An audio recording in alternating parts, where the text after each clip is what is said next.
Bonjour, bonsoir chers amis et fidèles spectateurs. Bienvenue dans votre émission spirituelle préférée, Ma Rhapsodie et moi. J'espère que de là où vous nous suivez, vous vous portez excellemment bien. Alors nous allons commencer notre numéro d'aujourd'hui par le jeudi 1er février 2024 et le thème du jour est une vie d'action de grâce. Le verset d'ouverture est tiré de Colossiens 1 verset 12 qui nous dit ceci. Rendez grâce au Père qui a rendu capable d'avoir part à l'héritage des saints dans la lumière. Notre homme de Dieu nous dit ceci. Savez-vous que vivre une action de grâce est l'un des moyens de rester en parfaite santé? Il y a ceux qui croient que personne ne peut être en parfaite santé et ils ont tort. Une santé parfaite est le droit de tout chrétien. C'est ce qu'enseigne la Bible. Notre homme de Dieu veut nous faire savoir, veut nous faire comprendre que la parfaite santé, c'est le droit qu'on a en tant que chrétien. Le Seigneur nous fait don de la vie parfaite, de la santé parfaite, d'une vie éternelle. Vous savez, actuellement, il y a des gens qui n'arrivent pas même à respirer. Actuellement, il y a des gens qui sont très malades. Il y en a qui sont handicapés. Mais vous avez ce droit en tant que chrétien. Vous avez ce privilège de non seulement être en vie, mais surtout en parfaite, je dis bien parfaite santé. Et tout ce que le Seigneur nous demande, c'est quoi? C'est de le remercier, c'est ça une action de grâce. Vous êtes conscient de ce droit, vous êtes conscient de ce privilège et vous le remerciez. Notre pasteur nous dit ceci pour conclure. Alors chaque jour et chaque mois de cette année, vivez la vie d'action de grâce. Rendez constamment grâce pour toutes choses. Cela vous gardera toujours en bonne santé. Alléluia.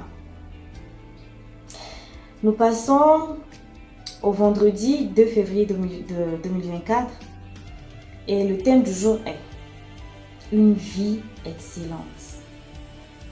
Le verset d'ouverture est tiré de Colossiens 1, verset 10 qui nous dit ceci. Pour marcher d'une manière digne du Seigneur et lui être entièrement agréable, portant des fruits en toutes sortes de bonnes œuvres et croissant par la connaissance de Dieu. Notre homme de Dieu nous dit ceci. Il y a tellement de choses à apprendre de cette prière de l'Esprit à travers l'apôtre Paul. Cela nous donne une idée d'une vie chrétienne vraie et équilibrée. Une vie excellente. Il dit que vous devez marcher d'une manière digne du Seigneur, lui étant entièrement agréable, étant fructueux en toute bonne œuvre et croissant dans la connaissance de Dieu. Donc pour faire court, Dieu ne veut pas seulement que nous soyons excellents du côté physique, c'est-à-dire du domaine professionnel, physique, personnel, mais il veut que nous soyons aussi excellents, que nous ayons une vie spirituelle excellente. Parce que vous n'en avez aucune idée, mais ça nous protège. Plus nous en connaissons, plus nous sommes forts, plus nous sommes dominants. Vous comprenez? Plus vous remplissez votre vie, vous remplissez votre connaissance de la parole, plus les défis ne signifieront plus rien pour vous. Plus le diable aura peur de vous. Et vous aurez une vie non seulement excellente, mais sans cesse croissante. Notre pasteur, pour conclure, nous dit ceci. Ne laissez pas votre travail ou vos affaires vous empêcher de consacrer du temps à prier, à étudier les Écritures et à grandir dans les choses de Dieu.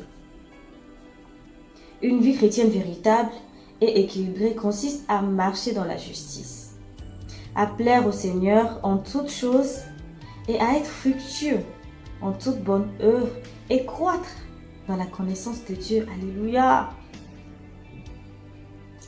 Alors, nous allons terminer par l'article du jour, c'est-à-dire le samedi 3 février 2024.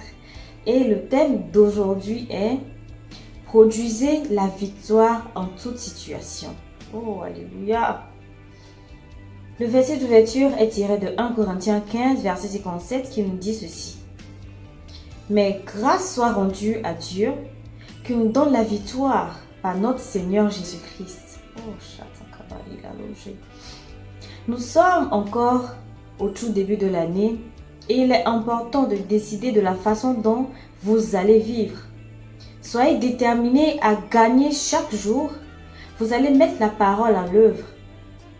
Et il n'y aura aucune limite à votre succès. Jésus a dit dans Marc 11, verset 23.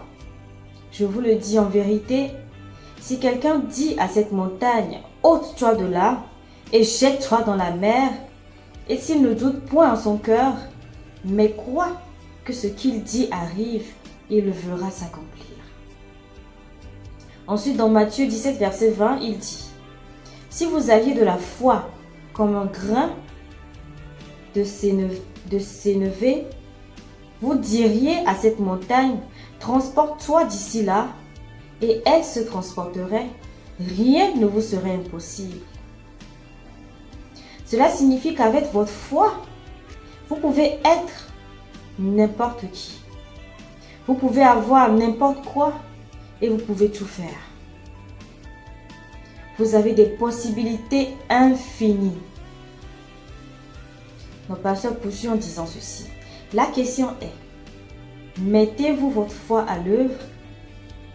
Utilisez votre foi pour faire face aux crises de la vie chaque jour.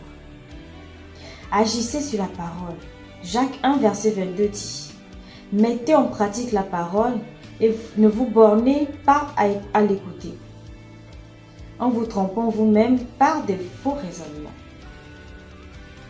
Produisez donc des victoires et des triomphes dans toutes les situations et circonstances en agissant sur la parole. Alléluia!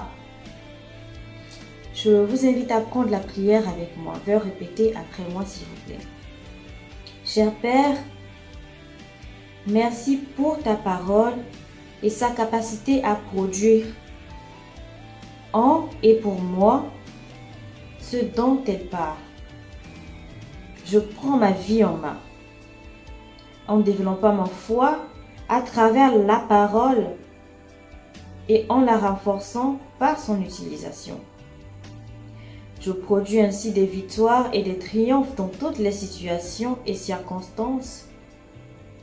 Au nom de Jésus. Amen. Notre pasteur nous conseille d'approfondir notre étude à travers les versets suivants.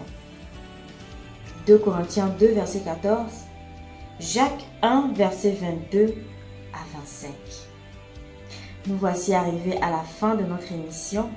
Et j'ose croire que vous serez bénis, vous êtes édifiés et vous êtes bénis d'une manière ou d'une autre. N'oubliez pas, chers amis, de liker, de commenter et de partager. Si vous n'êtes pas encore né de nouveau, je vous demanderai de faire cette prière avec moi. Ô Seigneur Dieu, je crois de tout mon cœur en Jésus-Christ, Fils du Dieu vivant. Je crois qu'il est mort pour moi et Dieu l'a ressuscité des morts. Je crois qu'il est vivant aujourd'hui. Je confesse de ma bouche que Jésus-Christ est le Seigneur de ma vie à partir d'aujourd'hui. Par lui et en son nom, j'ai la vie éternelle. Je suis né de nouveau. Merci Seigneur d'avoir sauvé mon âme. Je suis désormais un enfant de Dieu. Alléluia. Félicitations, vous êtes désormais un enfant de Dieu. Alors, nous sommes samedi et je profite de cette occasion pour vous inviter à prendre part à notre culte. Nous sommes le Youth Church Croix-Saint-Bassi, c'est-à-dire l'église des jeunes de l'ambassade de Christ. Si vous êtes intéressé ou vous avez des questions à nous poser, veuillez contacter le numéro suivant: 92 24 08 21. Sur ce, passez une bonne suite de journée et un excellent week-end sous la protection divine.